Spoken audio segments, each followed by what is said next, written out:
Is this a happy day? Doesn't look so happy out there. Nice thing is Michelle and I were able to get our house yesterday, and many of you came to help us to paint and clean.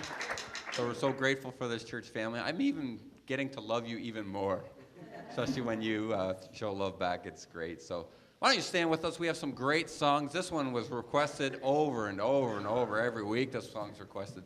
So this song is called Happy Day.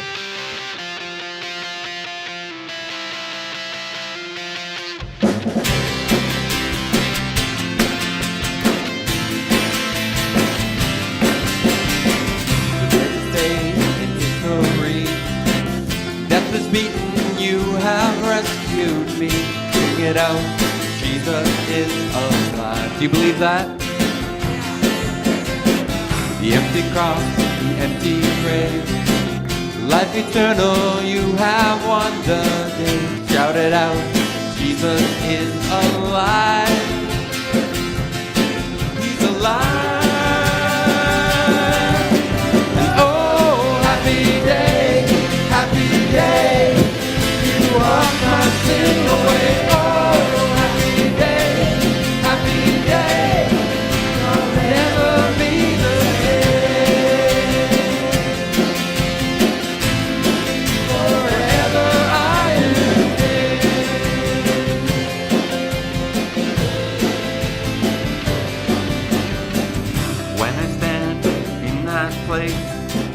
Free at last, meeting face to face. I am yours, Jesus, you are mine. Amen. Endless joy and perfect peace.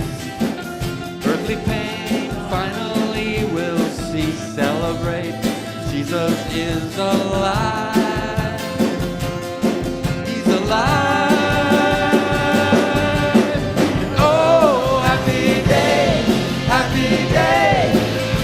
Wash my sin away. Oh, happy day, I'll never be the same. Oh, forever I am saved.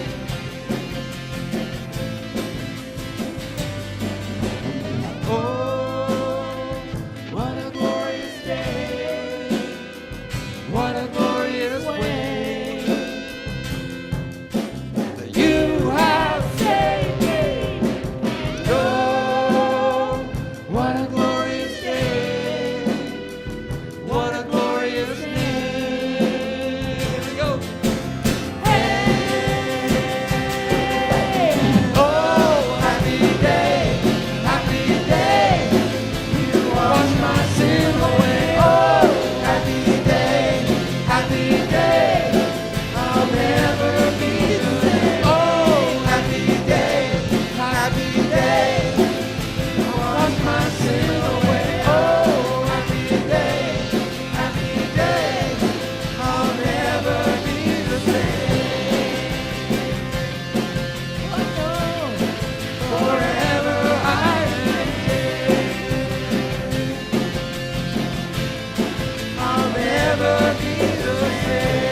How come everybody stopped clapping? Is this a Baptist church? Can't sing and clap at the same time? Well, we're going to continue to practice. This one's called Build Your Kingdom Here. Come set your rule and reign our hearts again. Increase in us, we pray.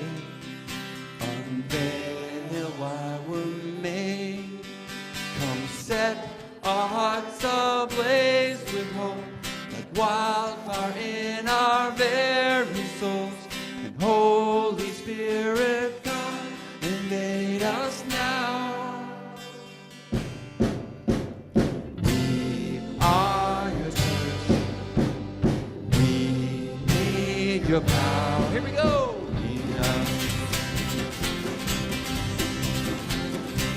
We seek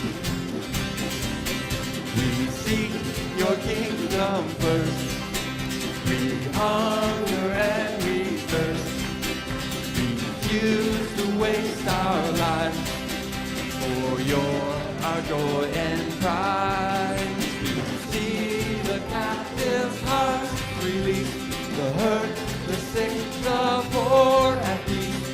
We lay down our lives for heaven's cause. And we are your church, and we pray, revive this earth.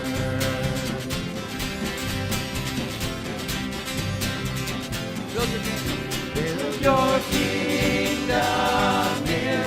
Let the darkness fear. Show your mighty hand. Heal our streets and land. Set your church on fire. Win this nation back. Change the atmosphere. Build your kingdom here. We pray. Is that your prayer this morning? Build your kingdom here, Lord. Unleash your kingdom's power, reaching the near and far. No force of hell can stop your beauty changing heart. You made us for much more than this. Awake the kingdom seed in us. Fill us with the strength and love of God. We are your church. We are the hope. Here we go.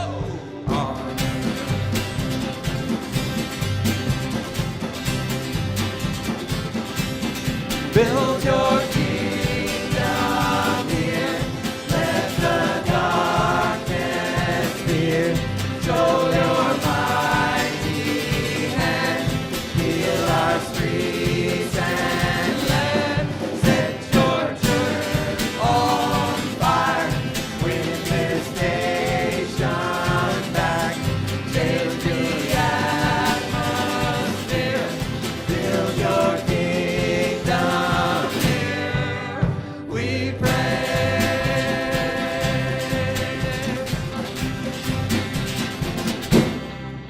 Amen. You can have a seat.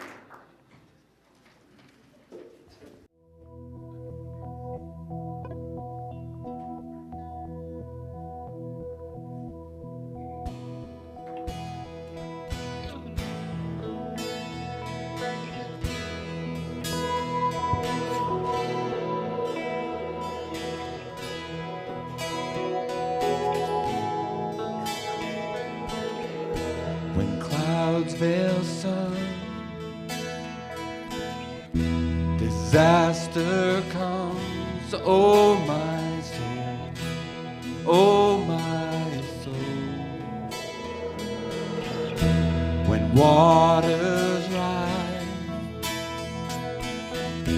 and hope takes flight. Oh my soul, oh my soul.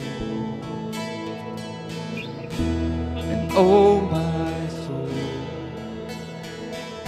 and ever faithful, ever true, and you I know, you never let go. Oh, never let go. never let go, never let go, never let go, never let go, never let go.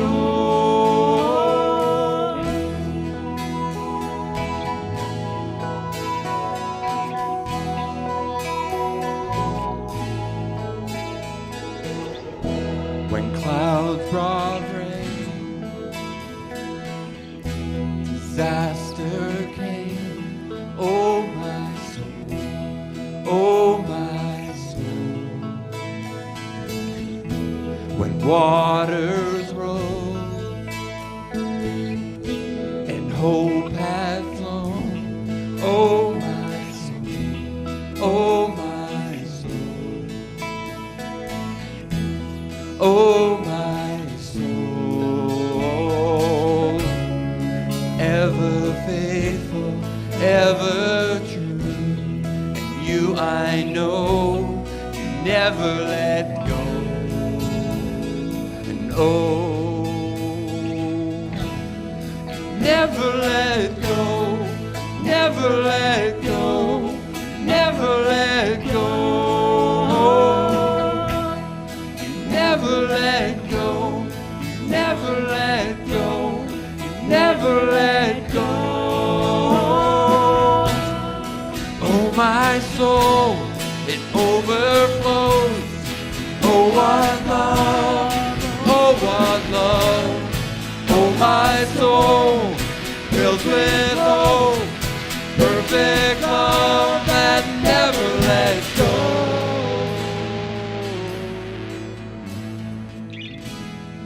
Never let go, never let go, never lets go. Sing that with me. Never lets go, never lets go, never lets go.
I think I'm a millionaire, but I'm blessed. I'm a millionaire. I am a millionaire. I am a millionaire.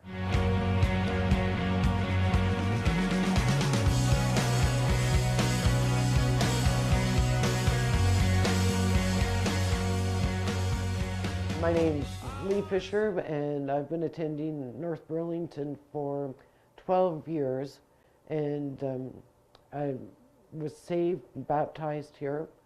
My daughters went to the Sunday school here, and it really is a second home, or a first home in an awful lot of cases.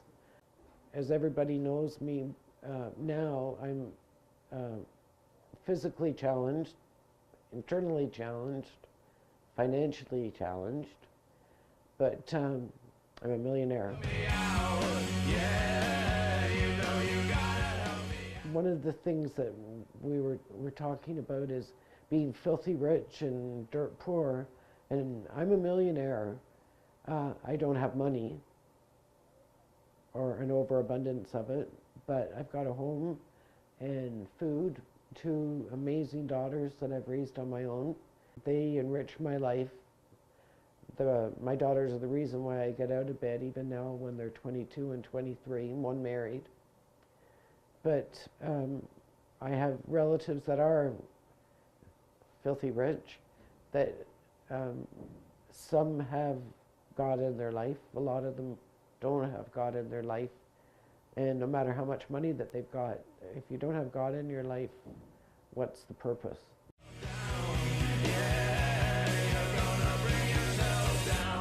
We got our new telephone number. My daughter said to the person at Kojiko, "Oh my God, no, you can't give her that telephone number. She's the most religious person I know. Our number ends 2666. Anyway, we still have the same telephone number, but that's how it ended. But I mean, Brahmin doing that. And by girls, they'll either say in person or via message on the computer, this happened, so-and-so, this happened to. Can you say a prayer for them? So even though, like, Brahmin has been saved, and she could do it herself, I don't know why she thinks mine are better than hers. I just speak to him so many times a day that it's a natural thing for me. Sometimes out loud, a lot of time in my head because it wouldn't be appropriate in public.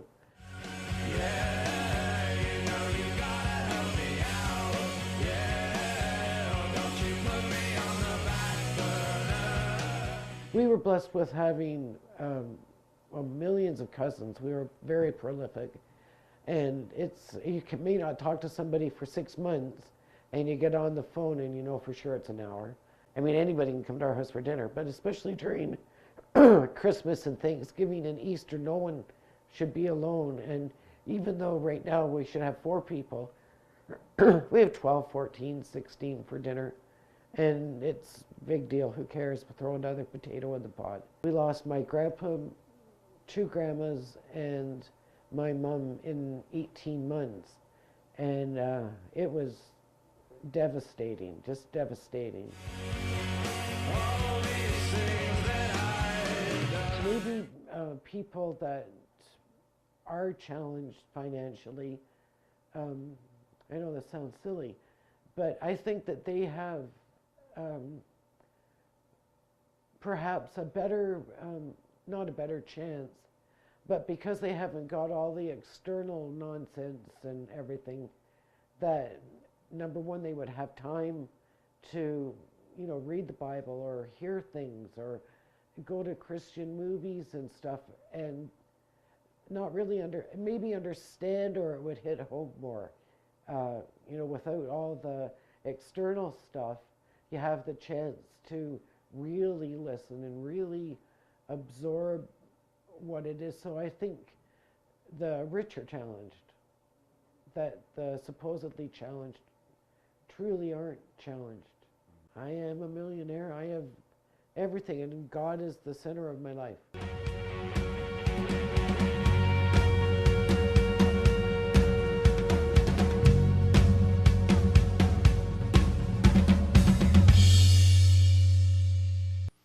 Good morning, Saints. So I have to tell you, I went to Rochester yesterday to watch my daughter compete in a track and field meet, and I have a theory regarding track and field and my daughter competing. The louder I scream, the better she'll do. She got a personal best yesterday, but my voice is killing me. So if I sound like I have a frog in my throat, I have a frog in my throat. We're wrapping up a series called The Affliction of Affluence. And over the last 3 weeks, we've been addressing ways in which those who have been blessed with much, people like us, need to guard themselves from the dangers that riches can bring. And throughout the series, we've looked at some disciplines we can engage. We've looked at virtues we can nurture, and we've tried to grapple with some of the bigger issues regarding money that sometimes people just assume that everyone embraces and accepts. That people think that everybody thinks about money the same way as I think about money, and as Christians, we may not. You see, everyone looks at life and views the world through a certain framework by which they are able then to make sense of the world. And as those who follow Jesus, we try to view our world from God's perspective and the values that the kingdom of heaven asserts. And yet we live in a world that has various ways of viewing the world. Not everyone holds to that particular viewpoint. And there will be times when the view from God's kingdom perspective is at odds with the view that many other people accept. There is this battle that is taking place for the hearts and minds of people. And as followers of Jesus, our challenge then is to stand against a tide of thinking that runs contrary to the kingdom perspective, even though many people in our world would hold to it. In 2006, there's a book called Unprotected, and an anonymous campus psychiatrist writes this: "Radical politics pervades my profession, and common sense has vanished. Dangerous behaviors are a personal choice. Judgments are prohibited. They might offend. Where I work, we're stuck on certain issues, but neglect others. We ask about childhood abuse, but not last week's hookups. We want to know how many cigarettes and coffee she has each day, but not how many abortions are in her past. We strive to combat suicide, but shun discussion of God and ultimate meaning." You see, what the author is saying is that what drives what can and cannot be discussed on university campuses is a certain view of the world, of society, of what is proper and improper. And today, I want to address one of these filters for seeing the world that many people embrace, most, I suspect, without really thinking about it, and yet one that, as Christians, we have to resist. But before we do that, because you're all looking a little dopey, we're going to play a game.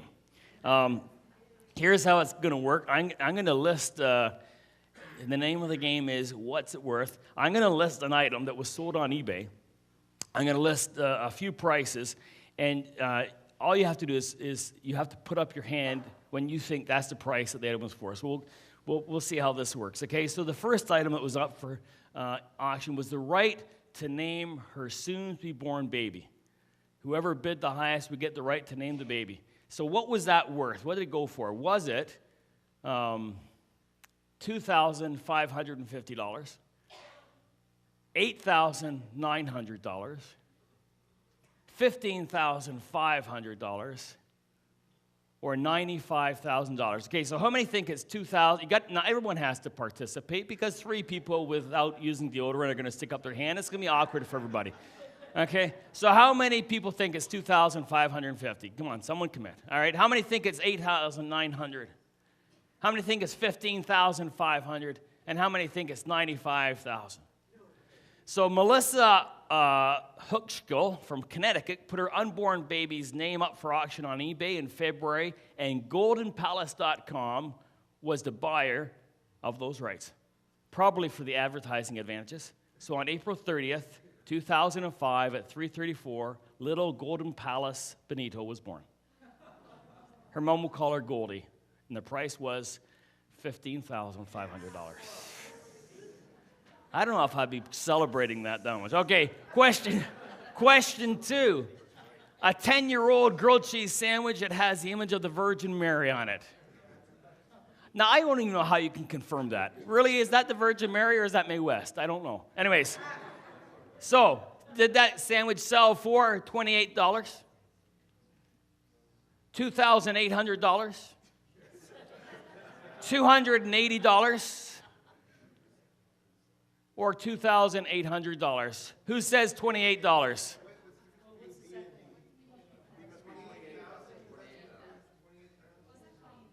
Oh, yeah, it's $28,000. I got the comment in the wrong place. Sorry. Oh, man. Okay, you're waking up. That was a test. You're waking up. $28. Who say it's $28? Who say it's $2,800? Who say it's $280? And who says it's $2,800? Okay, So a woman who said that her 10-year-old grilled cheese sandwiches bore the image of the Virgin Mary, got a lot more than bread when she sold it on eBay. An online casino placed the winning bid, and the company executive said they were willing to spend as much as it took to own the 10-year-old half sandwich. And they had a bite out of it.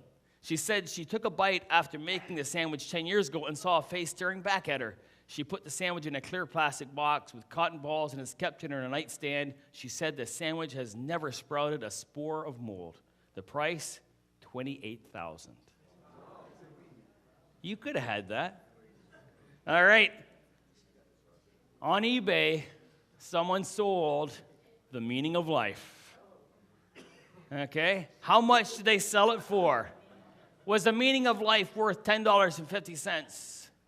$1.50, $150, or $10,500? How many think it was worth $10.50? How many think it was $1.50? How many think it was $150? And how many think it was $10,500?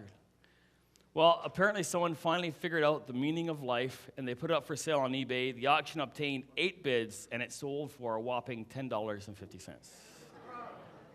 That is what the meaning of life is worth, friends. All right, a cornflake shaped like the state of Illinois.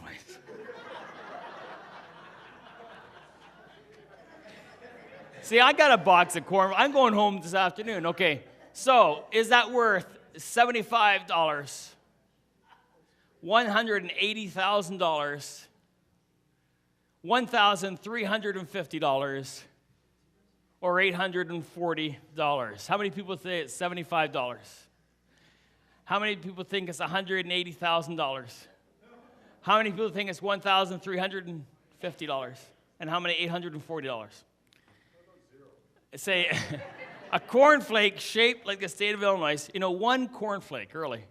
It may not have been the biggest flake in the box, but it was the most shapely and sold for $1,350. What does this game and eBay teach us?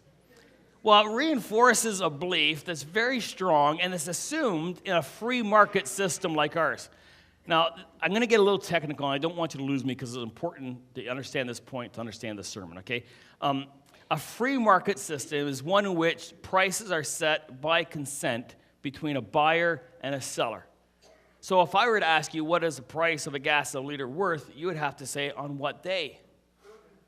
And it's often assumed that in a free market system that everything has a price.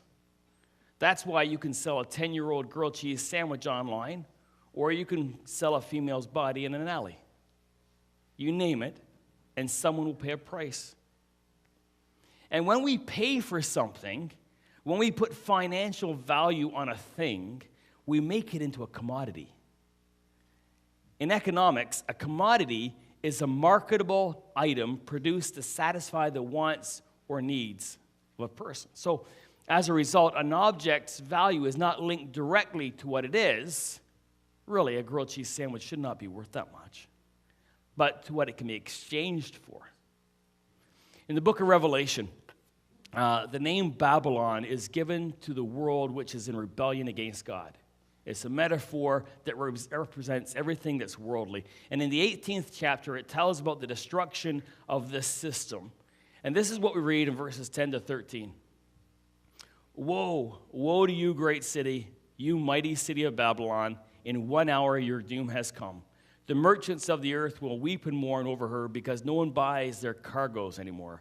Cargoes of gold, silver, precious stones and pearls, fine linen, purple silk, and scarlet cloth, every sort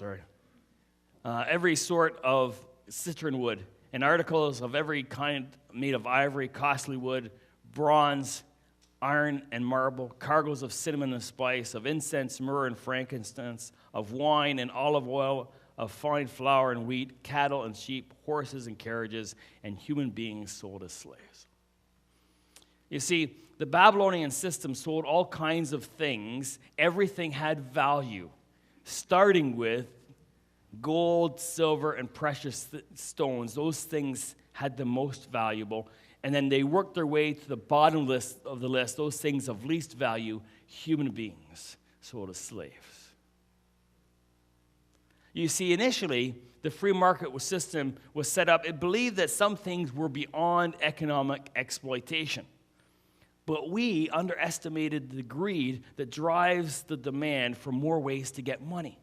And so in Cochabamba, a region of Bolivia, an American company succeeded in privatizing the water supply. But in order to control the prices, they even privatized the collection of rainwater. Fortunately, an uprising caused the government to reverse that decision. In 1980, the United States Patent and Trademark Office overturned a long-standing policy and began to allow corporations to patent living organisms. It is now estimated that 20% of human genes have been patented by corporations and universities. In other words, the ability to examine, test, and commercially exploit 1/5 of your genetic code is now the exclusive right of someone else. You see, in a free market system, we can make very crazy statements like Bill Gates is worth $86 billion. Really? And by the way, according to that same system, you ain't worth that much.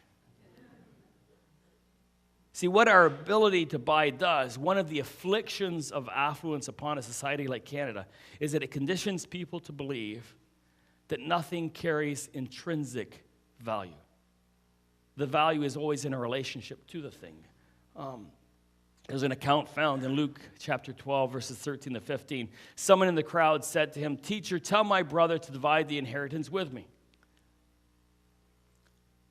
Jesus replied, "Man, who appointed me a judge or an arbitrator between you?" Then he said to them, "Watch out. Be on your guard against all kinds of greed. Life does not consist in the abundance of possessions." You see, friends, we live in a world that tells us that everything can be bought and sold if the price is right. And Jesus says life is not valued that way. The amount of money a thing can fetch does not determine its value. Your possessions does not tell you the value of your life. And this affliction that affluence brings distorts how we see and how we value life. And that's why I've called this talk Blinded by the Blight. The way of viewing life has seeped out in all kinds of ways in society. Abortion happens because that pregnancy is unwanted and that child has no value.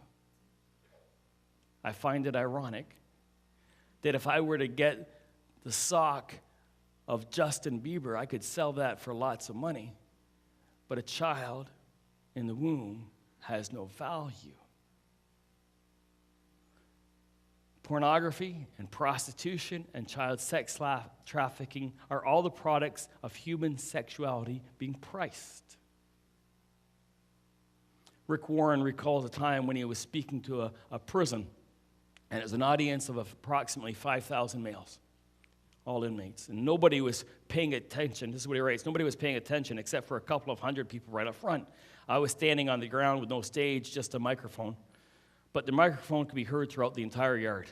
I pulled out a $50 bill. I held it up and said, 'How many of you would like this $50 bill?' 5,000 hands went up. I had everybody's attention. Then I crumpled it in my hand and I tore it a bit and I said, 'How many of you would like to still have this $50 bill?' 5,000 hands went up. Then I spat on that $50 bill and I threw it to the ground and stomped on it in the dirt and I held it up. 'How many of you would like it now?' 5,000 hands went up. Then he said, 'Now for many of you, this is what your father did to you. You've been mistreated. You are abused. You were misused. You were told that you wouldn't amount to anything. You've done a lot of dumb things. You sinned. You've done some crimes. You're paying for them. You've been beaten. You've been torn. You've been dirty. But you have not lost 1 cent of your value to God.'" See, their value is intrinsic. And see, your value and the value of those sitting around you is not determined by the whims of people's feelings on that day. It does not change with what you have to offer or what you cannot offer. It is not diminished by your age, nor is it strengthened by your office or position. The Bible teaches that your value is intrinsic, that it's stamped upon you when God created humans in his image, and you are in his image. And it's for this reason that it was Christians who led the way to end child sacrifices and infanticide in their own world. It was followers of Jesus who spearheaded the efforts to end human slavery. It was the church that collected infants from refuge dumps when they were abandoned in ancient civilizations. It was the followers of Jesus who influenced Indian society to outlaw the practice of sati, where women would kill themselves along with their husbands when they died, often throwing themselves on the burning funeral pyre so that they could accompany them to death. It was the teachings of human dignity that stopped Eskimos from setting their elderly to drift on ice floats out to sea. It was the same teaching that brought an end to the gladiatorial games where people were killed for entertainment. And it was this teaching of the intrinsic value of human life that ended cannibalism among tribes. See, and where that value is still upheld, life is still treated as precious. Have a look at this trailer for a movie that's coming out that touches on this. Hundreds of unwanted babies are abandoned on the streets of Seoul, South Korea every year. This tragic loss of life moved the pastor said to set up a way for saving unwanted babies. 위험함 속에서 버려진 아이들이 있고 또 길거리에서 그래서 이제 베이비 박스라는 것을 만들게 됐고 천국이라고 할 수는 없는데 일단 베이비박스가 딱 울리면 그 순간적으로는 거의 전쟁. 전 천국에서 전쟁이죠.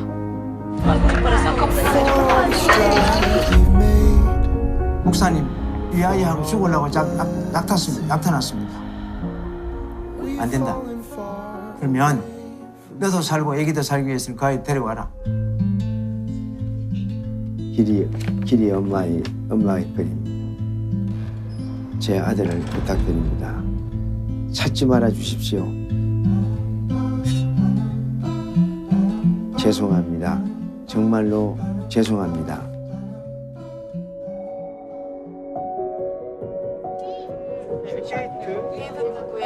얘 이 길이 영어 이름은 빅토리. 빅토리. 그래서 그 아이들이 이 세상에 필요 없는 존재들이 아니고 하나님이 쓰시고자 이 땅에 보내셨죠. 박스가 상징하는 것이라고 믿어요. 생명. Even if there's just one person that really cares about children, it makes such a difference. They're just human beings, just like anyone else. They have the right to live. But these children, they're helpless, they're voiceless. Who's going to speak for them? 이 아이를 보내면서 다시 한번 내가 헌신을 했습니다. 하나님, 이 아이들을 위해서 내가 죽겠습니다.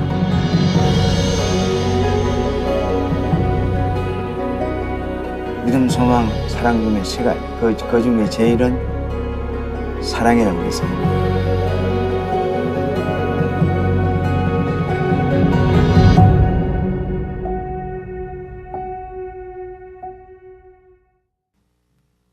You see, friends, when life is considered to have no intrinsic value and deemed to have no extrinsic value and perhaps even be costly, why wouldn't you abandon infants? That's the logical end of where this worldview leads. It decides that we might as well kill people in pain because life in and of itself has no value. Can you imagine a society like that? And as Christians, we have to stand up against a world that sees life only from an extrinsic value point rather than intrinsic. And this act of putting a relative price on things can even happen in our reverence towards God. We can treat God as if his value is only in reference to what he does for us. See, his usefulness and how he makes us feel. God becomes then an end, a means to an end. a happier life, a ticket to heaven, a strategy for managing sin or addictions, and we worship him not for who he is, but what he can do for us. And it can be very easy to get caught up in this way of thinking towards God. And what it does is it changes our way of relating to God. God becomes objectified in our minds rather than thought of and treated as a person. Now, some people feel uncomfortable in suggesting that God has personhood. I think it's probably because we think that the terms human and person are synonymous when they are not. The reality is that God has personality. He has personality traits. And he relates personally to us. He relates to us not as a human person, but as a divine person. But we depersonalize God when he is treated as a means to an end, when his value is determined by what he does rather than who he is, and our relational connection with him is diminished. The Bible teaches a practice that helps us from thinking of God simply as a means to an end. One you won't like, I don't think. You might like it. We're taught a way of living that allows us to dethrone the rule of affluence and its afflictions and enthrone God above all things. Take a look at this video.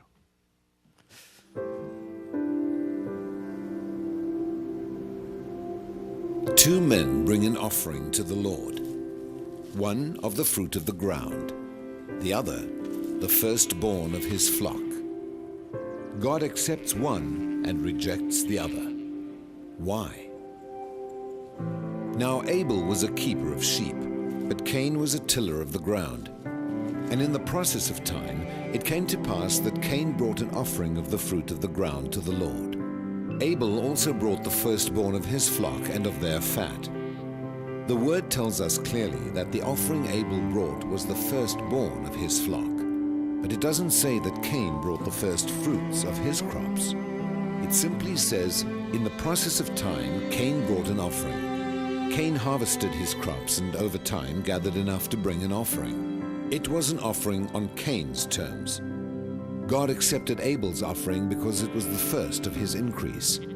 Cain's offering was rejected because it wasn't the first of his.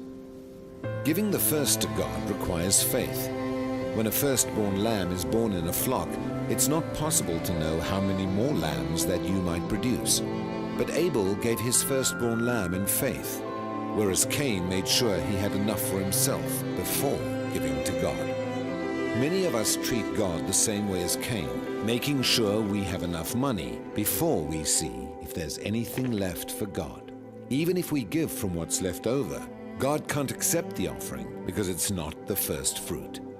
Other stories emphasize this truth. In the account of the fall of Jericho, the Lord gave strict instructions that the Israelites were not to keep any of the spoils from Jericho. All of it belonged to him, the Lord declared. Jericho belonged to the Lord because it was the first city conquered in the Promised Land. It was the first fruits. God withheld his blessing from Israel when one man took some of the spoils for himself. The first belongs to God. There was much more at stake than money when Abraham offered his firstborn son Isaac. When God asked for his son, Abraham didn't wait to have 10 sons before giving Isaac. He gave the first when he only had one to give. Abraham had only the promise of having more sons. It took faith for Abraham to offer Isaac, faith that God respected and blessed.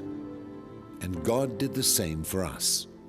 He gave his first in the form of his son, his first and only begotten son, who was given to us while we were still sinners. God gave Jesus in faith that we might one day give our lives to him. The gift of his son came before the blessing of our repentance and salvation. We give our first fruits in much the same way. Before we see the blessing of God, we give it in faith. Giving the first fruits of your income says to God, I recognize you first. I am putting you first in my life, and I trust you to take care of the rest.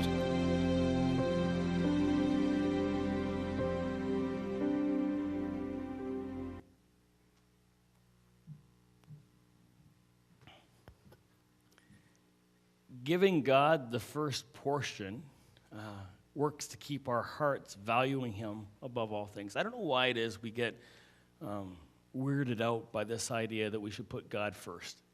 I mean, when my parents first came to Canada, and my sister came with them, she was about 5 or 6, I guess, and my dad had a promise of work but never got that work when he came, and they were not well off. There were many days my dad would go out without food, but my sister says, I never remember going a day without food. Why? Because they put her first. We do that with our kids. Why? Because we value our kids, right?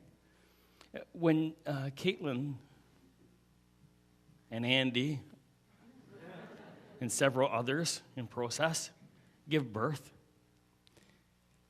and that baby screams, they're not going to go back to sleep, I'm tired, I'm going to have a nap first, and then I will feed you. They won't do that. The baby won't let them, for one, but it won't be natural anyways. They'll give the first of their time to their child. Why? Because they love, they value. It's giving the first is how we value. And so it's very strange to me that when we get from God's blessing and we look at what we got, and yeah, we have to pay our bills, but then we kind of say, but I would like to get this, and then we say, now what have I got left for God? What it says about God is God gets our leftovers. But when we go first and we say, God, here's what I've decided in advance I'm going to give to you, and then we determine to live off what has been left, we will find that we can trust him. Well, it may mean we'll have to sacrifice, just as we do for our kids, but what it does is it values God.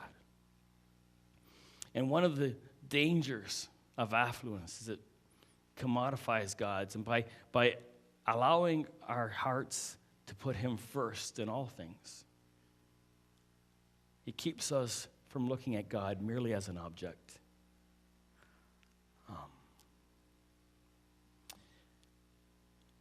Our wealth and our affluence is a gift from God. We have been blessed.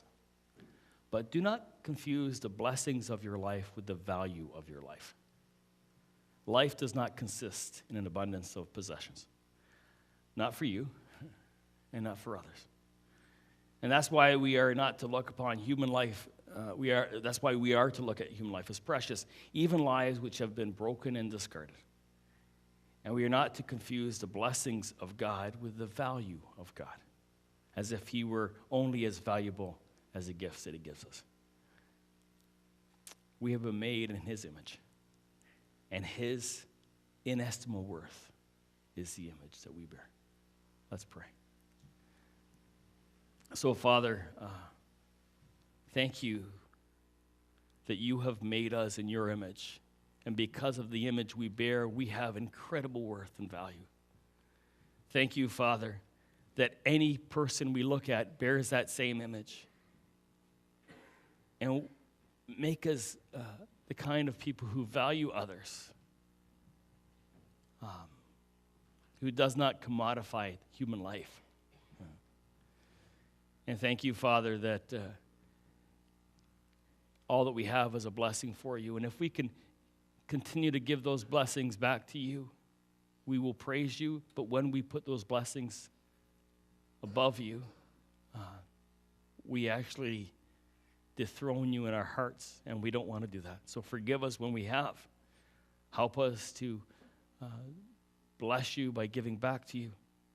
And may we be a people who are no longer enslaved by the blight that blinds us because of our affluence, we pray. We ask this in Jesus' name. Amen. Will you stand with us as we sing these last two songs?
the Father's love for us, how vast beyond all measure, that He should give His only Son to make a wretch's treasure.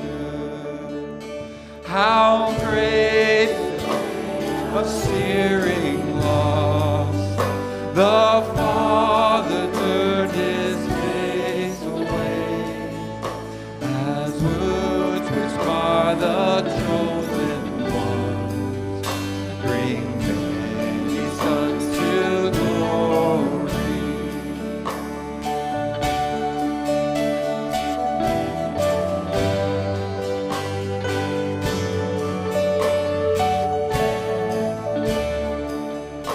Behold the man upon the cross, my sin upon His shoulders. Ashamed, I hear my mocking voice call out among the stars. It was my sin.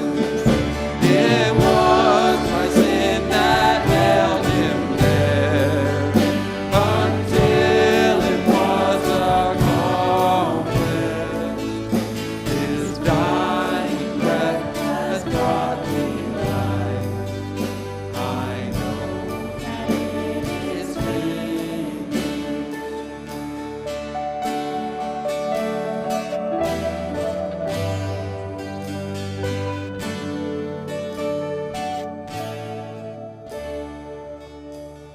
And I will boast in anything. No gifts, no power, no wisdom.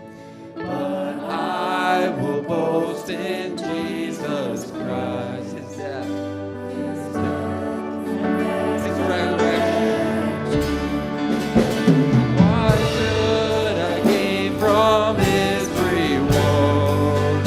I cannot give an answer, but this I know with all my heart: His wounds have paid my ransom. Why should I gain from His reward? I cannot give an answer, but this I know with all my heart: His wounds have paid my ransom. Amen.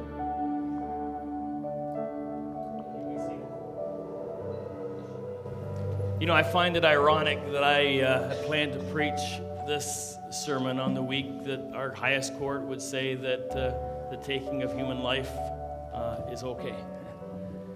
And I had a couple conversations with people even prior to this, and I said, you know, there's three assumptions that are made by the euthanasia side of the debate. One is that it's their life to take, and that life is not a gift. Second is that suffering has no redemptive value, that all suffering is necessarily bad. And third is that when they die, that their suffering ends. Unless those questions are answered, I think they're very foolish to head in the direction they've headed.